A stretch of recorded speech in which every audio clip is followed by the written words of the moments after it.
गया था, उसी का शेष भाग आज देखिए। कल चल रहा था कबीरदास जी की, संत कबीरदास, और उनका चल रहा था पदावली। पदावली में कुछ छंद पढ़ाए गए थे, 3 छंद पढ़ाए गए।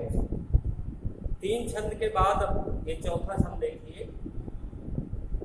गे पद में अब कबीरदास जी की भाषा मालूम ही है, पंचमेल खिचड़ी या उसको सदुपकड़ी भी कहेंगे। 5 भाषाओं का सम्मिलन हुआ तो उसको पंचमेल कह दिया गया। अब इस छंद के माध्यम से उन्होंने व्यक्त किया है कि हम न मरे मरिहे संसारा, हमको मिला जियावन हारा। हम न मरे मरिहे संसारा, हमको मिला जियावन हारा। हम न मरे मरने मन माना, तेई मुए जिन राम न जाना। साकत मरे संत जन जीवे, हरि हरि राम रसायन पीवे। हरि मरी है तो हमहू मरी है, हरि न मरे हम काहे को मरी। कहे कबीर मन मन ही मिलावा, अमर भय सुख सागर पावा। कहे कबीर मन मन ही मिलावा, अमर भय सुख सागर पावा। किताब में आप देखेंगे पदावली में चौथा छंद है ये।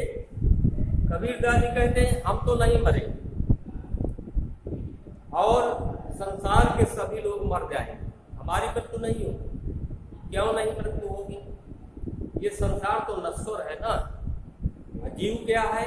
शाश्वत है, निरंतर, इसका आवागमन बना हुआ।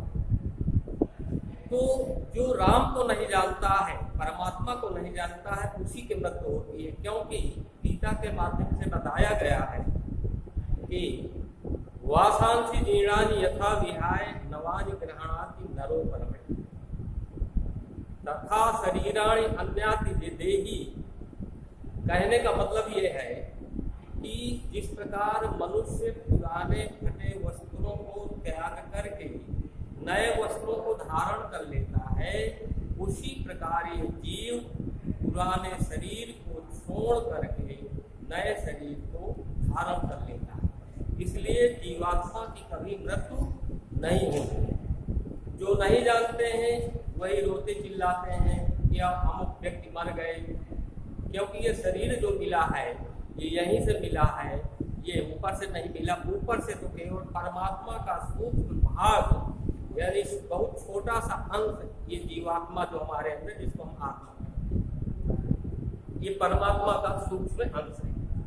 तो हम न मरे मरी है संसार। कबीरदास जी कहते हैं हम तो नहीं मरे, संसार के लोगों की मृत्यु हो जाएगी, संसार के सभी लोग मर जाएंगे।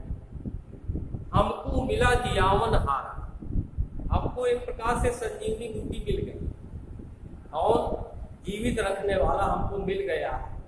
अब मृत्यु किसकी हो गई होगी? जिनको जिलाने वाला कोई नहीं है।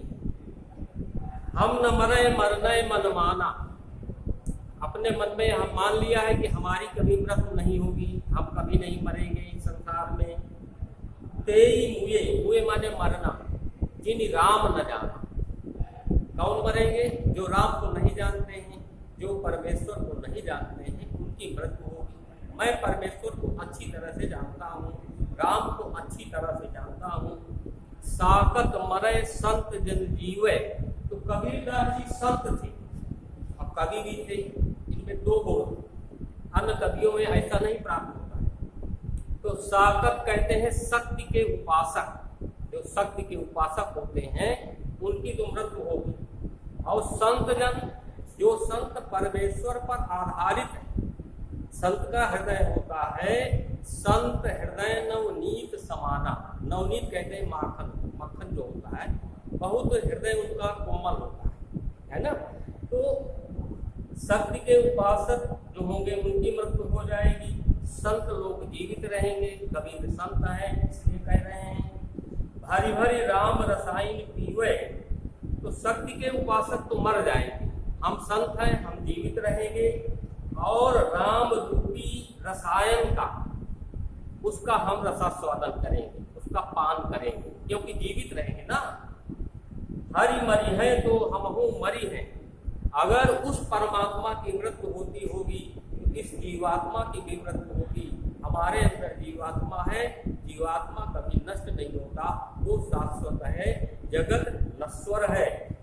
तो हरि मरी है तो हमहू मरी हैं, हरि न मरे हम काहे को मरी हैं। जब उस परमात्मा की मृत्यु नहीं होगी तो हमारी भी मृत्यु नहीं होगी, क्योंकि हमारे अंदर बहुत परमात्मा का सूक्ष्म भाग है, छोटा भाग है। कहे कबीर मन मन ही मिलावा।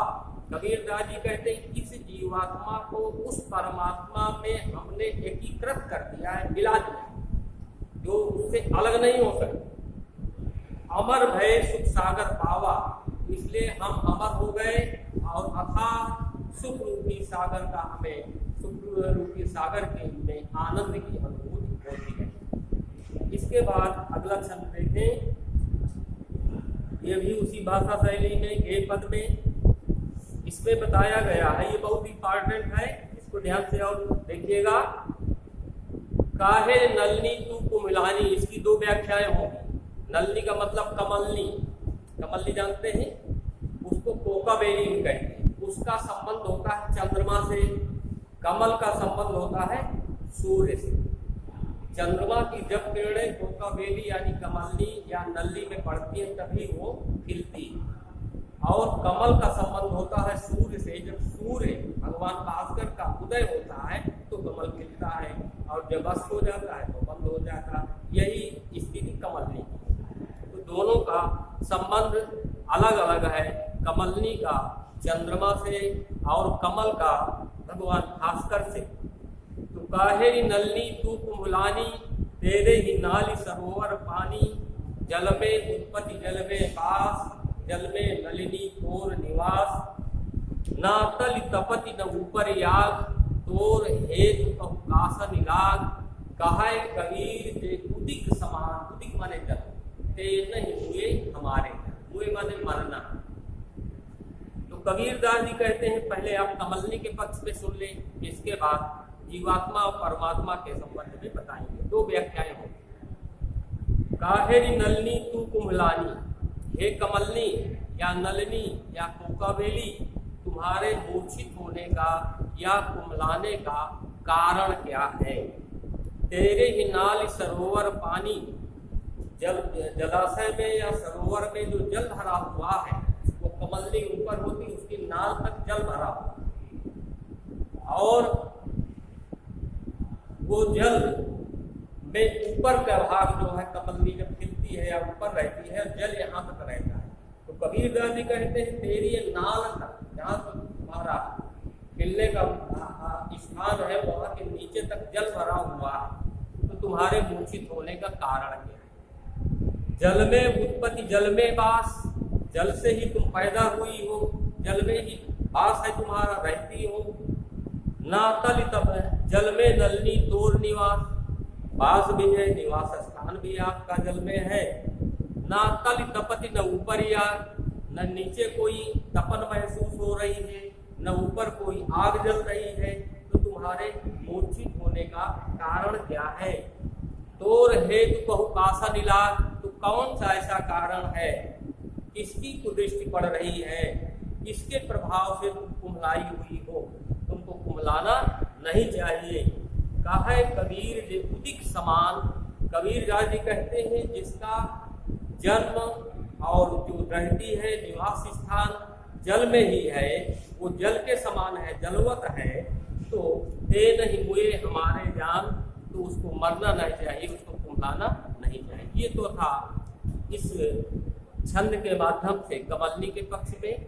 अब आप सुने जीवात्मा और परमात्मा के विषय। कमलनी संबोधित किया गया है जीवात्मा के लिए, जल संबोधित किया गया है परमात्मा के लिए। इसकी व्याख्या में ये जरूर स्मरण रखें, कमलनी का संबंध जीवात्मा से जो तीनों कालों में शाश्वत रहता है, जगत नश्वर है, और जल जो है वो परमात्मा का प्रतीक माना गया है। तो हे जीवात्मा, तुम्हारे कुम्भलाने का कारण क्या है।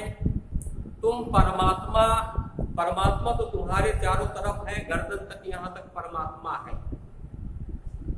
जल में उत्पत्ति जल में वास, ये जीवात्मा का जो जन्म हुआ उस परमात्मा से हुआ, उसी में तुम रहती हो और परमात्मा के यहाँ ही इस जीवात्मा का निवास स्थान है। न नीचे कोई आग जल रही है, तपन महसूस हो रही है, इससे कोई ताप हो तो तुम मूर्छित हो जाओ, न ऊपर कोई आग जल रही है कि तुम्हारे मूर्छित होने का कारण हो। और तोर हेतु कहकासन इलाज, जो परमात्मा का स्वरूप है उसके ऊपर खुशी की कोई दृष्टि भी नहीं पड़ सकती है। कहे कबीर जे उदिक समान, कबीरदास जी कहते हैं जो जीवात्मा परमात्मा स्वरूप है, परमात्मा का सूक्ष्म भाग है, उसकी कभी मृत्यु नहीं होती है। ये हमारे हिसाब से कबीरदास जी कहते हैं उसकी कभी मृत्यु नहीं होती है। ये दोनों व्याख्याएं बताया हमने आपको।